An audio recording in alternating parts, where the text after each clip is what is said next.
soldier, partner. Because, look, I'm just the type of person, bro, it's like it's every nigga for themselves at a certain point.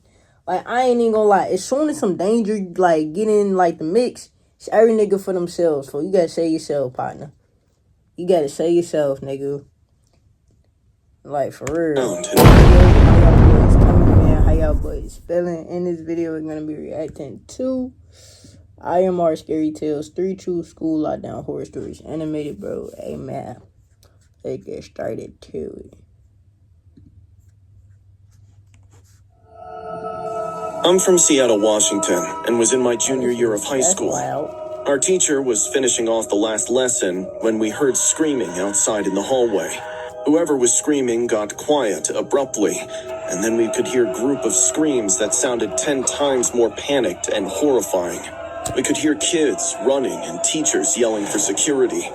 I figured I was safe. I was mostly hidden until I saw this guy outside our class window. He was wearing these grubby clothes that looked like he'd stitched them together from rags. I ain't even gonna lie. Like, a school, like, a threat coming into the school gotta be, like, one of the scariest things ever, bro. Like, it really do, because it's like, damn, fo, how you get in, fo? Like, truly, how you get in my school? How you get into school? His hair was a mess. It made me like want to transfer. I swear to God, like I tell my mom, coming out of the corner of his mouth. I ain't even gonna lie. In his hand, he was carrying a machete that was dripping blood. He kept walking back and forth like he was hunting someone. My heart dropped to my stomach. I pressed myself against the lockers and tried not to move or breathe. I was way away from his line of sight. I was tracking his movement when my eyes caught a Tyler Brooks standing frozen at the end of the corridor. Tyler was in my grade. He had been making my life hell since middle school. Countless times he'd call me names, shoved me into lockers, dumped my lunch tray, and made everyone laugh at me. I hated him. But right now, he looked nothing like the guy who bullied me every day. He looked terrified, like a deer caught in headlights, and he was trembling with fear. The man with the machete hadn't seen him yet, and was still pacing in the middle of the hallway. But he would see him... Bro, what the fuck you got going on with your mouth, partner? Like, come on now, that's just dirty. Soon, Tyler was completely exposed with nowhere to hide. I could have stayed hidden. Tyler never would have done the same for me, but I couldn't just watch a kid die. I looked around. Hey, you a good soldier, partner. Because, look, I'm just the type of person, bro, it's like it's every nigga for themselves at a certain point. Like, I ain't even gonna lie. As soon as some danger, like, get in, like, the mix, it's every nigga for themselves. So you gotta say yourself, partner. You gotta say yourself, nigga. Like, for real. And picked up a metal water bottle on the floor. Someone must have dropped it. I grabbed it and I threw it as hard as I could down the opposite hallway away from Tyler. It hit the ground with a loud clang and echoed through the empty corridor. The man with the machete stopped pacing. He turned toward the sound and started walking that direction. I hurriedly sprinted toward Tyler. When he saw me coming, his eyes got even wider. I grabbed his arm and pulled him toward the nearest door. It was a storage room. I shoved him inside, followed, and locked the door as quietly as I could. We both pressed against the wall. Both of us were breathing hard, trying to stay quiet. I could hear This man a good-ass soldier for saving that nigga, because I've tried to tell you, fool. Footsteps in the hallway. The man was coming back. He'd realized the water bottle was a distraction. The footsteps got closer and stopped right outside our door. I could see Tyler's face in the dim light. He was hiccuping, with tears running down his face. He grabbed my sleeve and held on tight, like I was the only thing keeping him alive. We stayed like that, as the doorknob rattled. A man was trying to get in. My heart was hammering in my chest. The doorknob rattled again, before footsteps retreated away. We stayed in that storage room for what... Where's the police officers? They not at y'all school by now? Like, these the worst officers in the world, for Seattle. Y'all got some bad officers. Felt like hours, waiting for him to jump the door and get us. Tyler was still holding my sleeve real hard. It looked like he'd pass out any second. I could hear sirens outside getting louder. Minutes ticked by, and the cops arrived. I could hear a commotion outside. We waited until they knocked and told us it was fine to step out. I unlocked the door and opened it slowly. 2 officers were in the hallway. They asked if we were hurt. We said no, and they walked us outside. The parking lot was full of ambulances and police cars, with students and teachers everywhere. Damn, bro, what the fuck? Some were crying, and some were being treated by paramedics. I saw my mom running towards me. She grabbed me and held me so tight I couldn't breathe. Tyler's mom was there too. She ran to him, and he just collapsed into her arms and started sobbing. His mom was crying too, and asking if he was okay and if he was hurt. Across the parking lot, Tyler looked at me. Our eyes met. He was still crying, but he gave me a nod of gratitude. I looked away. I didn't know what to say or how to process any of it.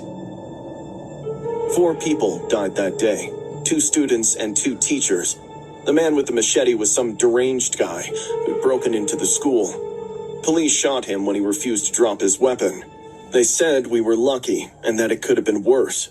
But it didn't feel lucky. It felt horrible. Yeah. The next day, I went back to school. I would have told my OG to transfer me to that same day. Everything felt different. The hallways were quieter, and students were talking in whispers. I was walking back to my locker when I heard someone behind me. Noah! I turned around. It was Tyler, standing there, looking at the ground with his hands in his pockets. Hey. He looked up. Thanks for yesterday. You saved my life. Yeah, no problem. Tyler nodded and then sat down on the bench next to mine. Soon, it became our thing. We started talking about the small stuff. He stopped bullying me and started defending me when other people did. School lockdowns aren't meant to be special, but I earned a friend in a bully.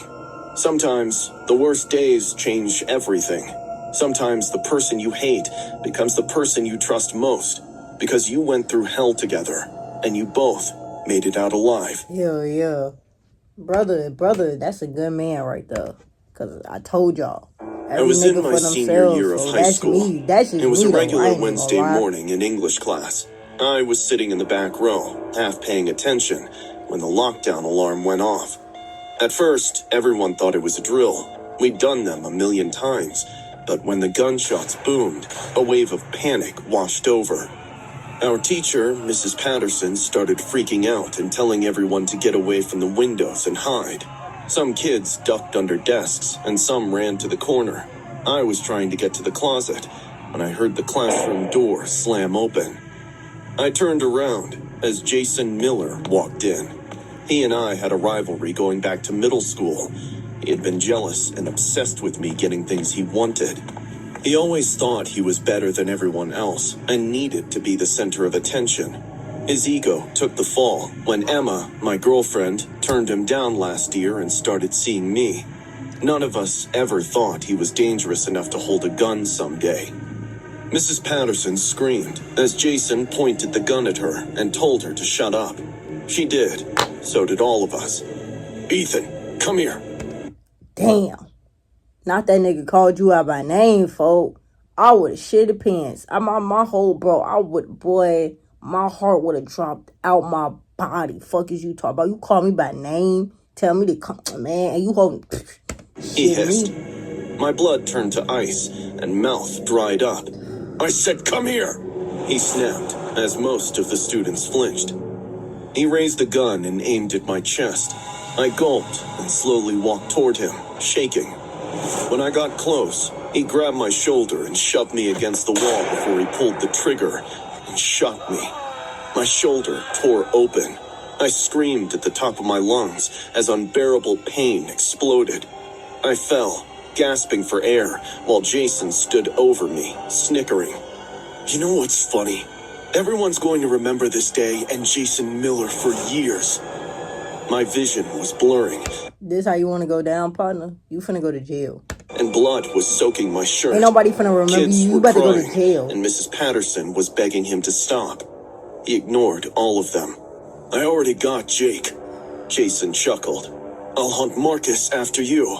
Gonna send them all up there, one by one.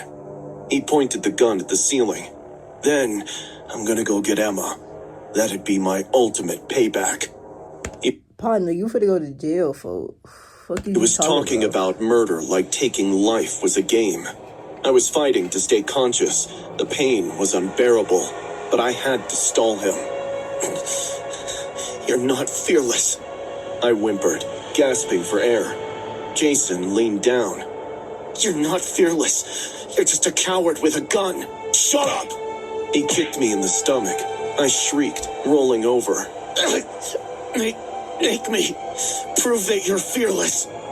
He raised an eyebrow. His ego would... Partner, I wouldn't be... I ain't even gonna lie. This is the wrong approach, folks. This nigga that shot your ass. You not supposed to be talking hot, folks. What are you talking about? I get you stalled, but you don't stall that way, folks. You will start talking hot to a nigga that got a gun that already shot you. He already showed you that he owns some shit, folks. ...is taking over. Russian roulette. You and me. If you're really fearless, you'll do it. Jason smiled. Do you really think that'll save you? What? Too scared to try, huh? That's what everyone will remember. Jason Miller was a coward. His jaw clenched. Pride was everything for him, and he couldn't stand being called a chicken. Fine. Mrs. Patterson got up, but retreated when Jason aimed at her. Afterwards, he checked the gun and emptied all bullets except one, and spun the chamber. I'll go first. He put it to his head and pulled the trigger. It was empty. He laughed and pointed the gun at my head. I closed my eyes as he pulled the trigger. It was empty. We went back and forth. Both of us survived until only one bullet was left. Fortunately, it was Jason's turn. Talk about fortunately.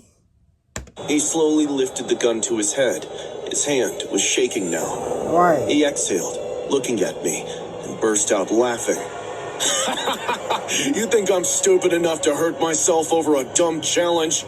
My breathing was coming in rasps now. He aimed at me. I closed my eyes, waiting for the bullet to pierce my flesh. Before it could happen, the door exploded open, and cops stormed in. Within seconds, Jason was tackled over. They slammed him on the ground. I could hear the sound of his gun dropping and the handcuffs being put on. My vision was getting blurred. I felt someone beside me, putting pressure on my shoulder. Stay with me, kid. The ambulance is on the way. You're gonna be okay. The pain was getting worse, and everything was going fuzzy. I could hear Jason screaming and fighting against the cops. They held him pinned down with their knees. Everything after that is blurry. Paramedics rushed in and lifted me onto a stretcher. My mom held my hand as I was taken to the ER. I woke up 2 days later in a hospital bed. The bullet had gone clean through my shoulder and missed anything major. I was lucky. Shit, bro. You got lucky like a motherfucker. That's what everyone kept telling me. Hell because no, Jason's arrogant ass had stolen 3 kids from their parents. Damn. Jake, my best friend since kindergarten, was one of them. Jason had found him in the hallway before he got to my classroom. Damn, shot him in the chest. Marcus survived, but he's paralyzed now. Damn. Emma wasn't even at school that day. Oh, her ass lucky as hell, folks. That ain't that a good ass day to fucking miss school. Shit. Sick. Jason never got to her and never got to finish his plan. He was arrested and charged with 3 counts of murder and multiple counts of attempted murder. The trial was all over the news for months. He loved seeing his face on TV. It was exactly what he wanted all along. His lawyers tried to say he was mentally ill and that he didn't understand what he was doing and he needed help, not prison. But I testified. I told the jury about the Russian roulette and about how calm he was the whole time and how he planned everything out. The jury didn't buy the insanity defense and found him guilty on all counts. He got life in prison without the possibility of parole. Type shit. I graduated from high school 2 months ago. Emma and I broke up. She couldn't handle what happened. I don't blame her. I still have... She couldn't handle? You ain't even get shot, you stupid bitch. Fuck is you... Like, what? You talking about you couldn't handle like she was there in action. You wasn't even at school, bro. You wasn't even on the premises. Get your dumb ass on. Nightmares. I see Jason standing over me, smiling, and the gun clicking empty over and over. Moreover, I see Jake's pleading face, waiting for someone to save him. I'm from Sacramento, California, and I went to this public school in our vicinity. I was in 6th grade and had lots of friends that I loved hanging out with. It was one of the reasons I loved showing up every day. That Tuesday morning was meant to be yet another regular day. I had language arts 3rd period and we were supposed to go to the library for research. My teacher walked us down the hall and we all spread out looking for books. I was in the back corner looking at books about ancient Egypt for my project. All of a sudden, I heard loud gunshots somewhere in the school. Initially, I figured it was just construction or maybe something busted until the Construction don't sound like no gunshots. Only gunshots sound like gunshots besides maybe fireworks. That's the only thing. Like fireworks and gunshots, it's like it's hard to tell. But gunshots, folks, gunshots is a distinct sound. Like you cannot tell me you thought some fucking construction was some gunshots, folks. Screaming started, and I saw people hauling butt down the hallways. My teacher screamed at us to take cover. A few kids bolted toward the library office, and others ducked behind desks. I saw the bottom shelf in the corner with barely enough space to fit if I made myself really small. Without thinking twice, I crawled underneath and pulled my knees to my chest, making myself as tiny as possible. The screaming outside was getting louder as the gunshots kept booming. They all sounded much closer now. I could hear people running right past the library. It went on for a few minutes before the screaming stopped, and everything went dead quiet. I was shaking like a leaf. I badly wanted to get home, but stayed glued under the shelf, trying not to move or make a single peep, as my mom had instructed I should do in such situations. I have no idea how long I was hiding there before I heard the library doors squeak open and heavy boots walk in. I held my breath and tried to shrink in on myself. The footsteps were slow and super deliberate, like someone was taking their time walking between the shelves. I could hear heavy breathing, almost like they'd been running or something. Seconds later, books started clattering to the floor from the shelves. I covered my mouth so I wouldn't make a sound as the footsteps kept moving, getting closer and closer to my hiding spot. I could hear a man's voice talking to himself. I couldn't make out words, but he sounded pissed off. The footsteps were going back and forth by the same shelves. I finally realized he wasn't actually looking for anyone. He was hiding too. When I listened carefully, I could hear faint police sirens. Could it be that he was hiding from the cops and had no idea I was even here? Minutes passed. The pacing stopped, and total silence prevailed. I stayed frozen under the shelf, with my legs cramping bad and my back hurting from being curled up. But I didn't move and barely breathed. Who? The guy suddenly jerked up as if he had sensed a presence. The shuffling resumed. He was really searching now, looking through shelves and checking behind desks and opening cabinets. I was about to cry. My heart was pounding so loud I was sure he could hear it too. I clamped my hand over my chest, but that didn't help one bit. He was just one shelf away now. I could see his boots through the gap, moving slowly. He'd stop and check before he moved again. I had to move. Pronto. I knew if I stayed put, he'd spot me in a second. I quickly wiped my face and started crawling inch by inch, keeping low and moving under the shelves toward the exit. The carpet was scraping my elbows.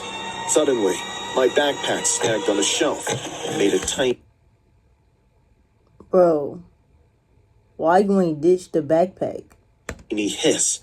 I froze. You should have ditched the backpack, bro. He'd heard it too. I kept crawling, faster now. I didn't care about being quiet anymore. I could hear him moving faster too, searching frantically. I reached the end of the shelves. The exit door was maybe 10 feet away. I could see it and just had to get there. The boots were right behind me and getting closer. I stood up, ran, and shoved the door open with both hands as hard as I could. Right then, a gunshot exploded inches away from my ear. The bullet slammed into the wall right next to my head, and pieces of plaster hit my face. I screamed, but didn't stop. I kept running out the door and down the hallway. I could hear yelling behind me and several footsteps. The cops had made it inside. "Get down! Get down!" one of them yelled. I dropped to the floor and put my hands over my head. I heard more yelling and scuffling and the sound of someone being tackled. Oh, shit, boy. I ain't even gonna lie. That motherfucking bully. Oh, boy, I would have been like, oh, shit. Boy, I would have bolted, boy. What the fuck is you talking about? You okay, girl? Man, you're safe now. You been A cop patted my back seconds later. I couldn't talk or move. I just lay there on the floor shaking. They carried me outside. There were ambulances everywhere and police cars. Parents were screaming and crying. My mom was one of them. The moment she saw me, she grabbed me and held me so tight I couldn't breathe. She was sobbing and saying my name over and over while I stood there numb. 5 kids died that day. Damn. 12 were injured. The man who came into the library was the shooter. He'd run out of ammunition and was hiding from the police when I was under the shelf. If I'd stayed there, he would have found me. He only had 1 bullet left, and he would have used it. My mom pulled me out of that school a month later. As she should have, bro. I ain't even gonna lie, folk. I don't even, what fucking story was it? Was it the first one? Yeah, it was the first one. I ain't even gonna lie, folk. I would have told my OG same day, pull me out of that school.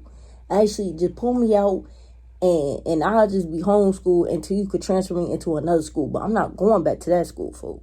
Later, she decided I'd be homeschooled till I reached university. I miss the school days and hanging out with my friends, but I can't handle being in buildings with lots of people or loud noises. Can't handle silence either, because silence reminds me of hiding under the shelf, waiting to be found. I hate what he did to all of us without actually having to kill. The worst part is knowing that it could happen again, anywhere, anytime. Man, folk, I ain't even gonna lie. Being in like a lockdown, folk, I'm glad I haven't had to experience that, bro. Because that is like truly terrifying. Like, I just know that gotta be crippling terrifying, to be honest, bro. You just like not even knowing if you gonna be one of them motherfuckers that's gonna be able to live, you gonna die, like, you know what I'm saying? Like, it's just like you don't know what's gonna happen, for. Hey, man, if y'all enjoyed the video, though, y'all already know what the fuck to do, man. Like the video, subscribe to the channel, turn on post in case y'all boys know. I'm gonna catch y'all boys in the next one.